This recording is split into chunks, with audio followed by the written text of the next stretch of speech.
বাসায় বসে হোটেল স্টাইলে একদম মুচমুচে নরম পরোটা কিভাবে বানানো যায় আজকে সেই রেসিপিটাই দেখাবো। দেখতে পাচ্ছেন একদম মুচমুচে হয়েছে এবং সফট হয়েছে। এটা মুখে দিলেই একদম মিলিয়ে যায়, এমনি এমনিই খাওয়া যায়, কোনো কিছুর প্রয়োজন হয় না। খুবই মুচমুচে এবং নরম পরোটা। তো চলুন আজকে সেই রেসিপিটাই দেখাবো। দেখতেই পাচ্ছেন প্রতিটা লেয়ার আলাদা হয়ে এসেছে। প্রথমে একটা বাটিতে একটা ডিম নিয়ে নিয়েছি, তারপর পরিমাণ মতো লবণ, পরিমাণ মতো চিনি এবং দুধ পাউডার দিয়ে দিয়েছি। এরপর একটা হ্যান্ড উইক্সের সাহায্যে এগুলো সবগুলোকে একসাথে মিশিয়ে নিব। এমনভাবে মেশাতে হবে যেন সব কিছু একসাথে মিশিয়ে যায়। এবং এর মাঝে আমি তেলও দিয়ে দিয়েছি, তেল দেওয়ার ভিডিওটা স্কিপ হয়ে গেছে। তো তেল দিয়ে যখন মিশ্রণ করেছি এগুলো এরকম হয়েছে দেখতে। তো এর মধ্যে আমি 3 কাপ ময়দা দিয়ে দিয়েছি। ময়দা দিয়ে এটাকে ভালোভাবে হাত দিয়ে মেশাতে হবে, একদম ডলে ডলে এটাকে মেশাতে হবে। এখন আমি আরও একটু তেল দিয়ে দিচ্ছি। এই পরোটাতে একটু তেলটা বেশি লাগে, যারা তেল বেশি খেতে পছন্দ করেন না তারা এই পরোটাটা স্কিপ করবেন। এটাতে প্রথম থেকে একদম শেষ পর্যন্ত অনেক বেশি তেল লাগে। তো এরকম গুঁড়ো গুঁড়ো হয়ে যাওয়ার পরে এখন আমি অল্প অল্প দুধ দিয়ে মিশিয়ে নিচ্ছি। এখানে দুধ অথবা পানি দুইটাই আপনি ব্যবহার করতে পারবেন। তো ঠান্ডা দুধ দিচ্ছি, চাইলে ঠান্ডা পানি দিয়েও এটা তৈরি করে নিতে পারবেন। তো এইরকম একটা স্টিকি ডো হবে। এটা আরও একটু স্টিকি হলে তখন ভালো হয়, আরও সফট হয় পরোটাটা। তো এইভাবে আমি 10 মিনিটের মতো এটা এভাবে রেখে দিব। 10 মিনিট পরে ফিরে এলাম। তো এই যে এখন এটা একদম রেডি হয়ে গেছে ডোটা। এখন এটাকে নিয়ে আমি সুন্দর করে মথে নেব, বেশ ভালো করেই মথে নিতে হবে, কয়েকবার এই ডোটাকে মথে নিতে হবে। তো মথে নিয়ে এখন এটা আমি 2 ভাগে ভাগ করে নিব।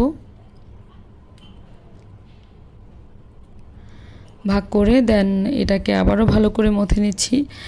এখন এটা একটা বড় করে পরোটা রুটি বেলতে হবে। তো এখানে আমি গুঁড়ি ছিটিয়ে দিয়েছি। এটা আপনারা চাইলে তেলের মধ্যে করতে পারেন, তেল দিয়ে তারপর এটা বেলে নিতে পারেন, সেক্ষেত্রে আরও বেশি তেল প্রয়োজন হবে। তো এরকম বড় করে একটা রুটির মতো করে বেলে নিতে হবে। এখন এর মধ্যে তেল ছিটিয়ে দিতে হবে উপর থেকে, বেশ খানিকটা তেল দিয়ে এভাবে ব্রাশ করে নিতে হবে। তেল ব্রাশ করা হয়ে গেছে। এখন এর মধ্যে আমি ময়দা ছিটিয়ে দিচ্ছি উপর থেকে। পরিমাণ মতো কিছুটা ময়দা ছিটিয়ে দিয়েছি। ছিটিয়ে দিয়ে এখন এটাকে ভালোভাবে মিশিয়ে নেব। ময়দা আর তেলের মিশ্রণটা এরকম একটা লিকুইড হয়ে যাবে। তো এইটা আপনি চাইলে আলাদা একটা কাপে ময়দা তেল মিশ্রণ করে দেন এই রুটির উপর দিতে পারেন। তো আমি এভাবেই দিচ্ছি, এটা আমার কাছে সহজ মনে হয়েছে। তো এইরকম একটা লিকুইড একটা যে পেস্ট আপনি এভাবে তৈরি করে নিতে হবে ময়দা আর তেলের মিশ্রণে। তো পুরোটাতে আমার এইভাবে ময়দা তেল মেশানো হয়ে গেছে। এখন এটাকে সুন্দর করে রোল করে নিতে হবে। এরকম রোলিং করে বানালে যেটা হয় পরোটার মধ্যে অনেকগুলো লেয়ার তৈরি হয় এবং দেখতেও সুন্দর হয়, খেতেও বেশ মজা লাগে। তো এইভাবে করে একটু মথে নিয়ে এই যে এরকম করে একটু লম্বালম্বি করে মথে নিয়ে তারপর এটাকে রাউন্ড করে এইভাবে ভাঁজ করে দেন এটাকে অনেকক্ষণ রেস্টে রেখে দিতে হবে। তো আমি আরেকটা যেই ডো ছিল আমি ওটাকেও এরকম করে তৈরি করে নিব। তো আমার দুটো এভাবে করে আমি তৈরি করে নিয়েছি। এখন এগুলোকে প্রায় কমপক্ষে আমি 30 মিনিট রেখেছি, যত বেশি রাখা যায় ততই ভালো। তো 30 মিনিট পরে আমি চলে এসেছি এটা পরোটা বানানোর জন্য। তো আমি একটা রোলকে এভাবে নিয়ে এটাকে আবারও ভালোভাবে মথে নিয়েছি।